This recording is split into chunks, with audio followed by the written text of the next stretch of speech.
নমস্কার সকলকে, কেমন আছেন আপনারা সবাই? আশা করি সকলে অনেক ভালো আছেন। তো তিথি বিশ্বাস এসডিকে চ্যানেলের আরও নতুন আরেকটি ভিডিওতে সবাইকে স্বাগত। দিনটা ছিল 7ই সেপ্টেম্বর, অর্থাৎ এসএলএসটির প্রথম দিন, যেদিন 9-10-এর এক্সাম হয়েছিল।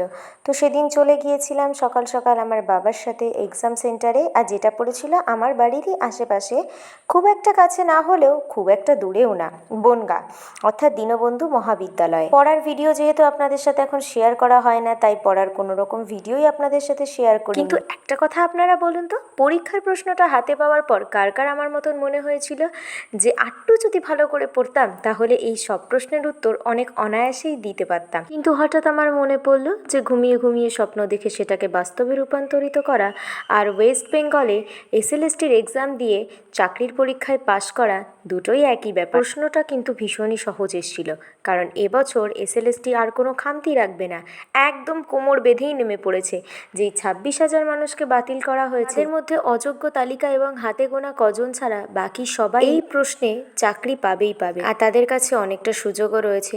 তো যাই হোক, আমি তো এক্সাম দিয়েছিলাম এটাই ভেবে যে বিএডকে কাজে লাগানোর সুযোগ এই বোধহয় প্রথম আর এই বোধহয় শেষ। তবে যাই হোক, মোটামুটি আমার পরীক্ষাও ভালো হয়েছে, কিন্তু প্রশ্ন যেহেতু অনেকটাই সহজ ছিল তাই কাট আপ অনেক তুঙ্গে থাকবে। জানি না ভাগ্যে কি আছে, তবে কোনোদিন যদি ভাগ্য ভালো থাকে তবে অবশ্যই এসএলএসটির ওয়েটিং লিস্টে নাম আসতেই পারে। তো যাই হোক, এত ভবিষ্যৎবাণী করে আর লাভ নেই। ছুটির দিন ছিল, দিনটা ছুটির দিনের মতন করেই কাটালাম।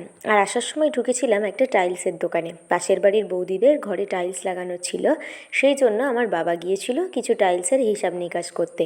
তো আসার সময় দেখলাম ওয়েদারটাও অনেক সুন্দর ছিল, আর মোটামুটি দিনটা ভালোই কেটেছিল, কারণ পরীক্ষায় পাশ করার কোনো সম্ভাবনা না থাকলেও পরীক্ষাটা ভালোভাবেই হয়েছিল। তাছাড়া রাস্তায় যেতে যেতে অনেকগুলো প্যান্ডেল বানানোও দেখতে পেলাম, আর পুজো পুজো ভাইবসটা সবার মধ্যে চলেই এসেছে। আর আস্তে আস্তে যেহেতু বিকেল হয়ে গিয়েছিল, তাই আমি আর বৌদি মিলে বাবাকে দাঁড় করিয়ে ঢুকেছিলাম একটা মোমোর দোকানে, যেটা আমাদের গ্রামে নতুন হয়েছিল।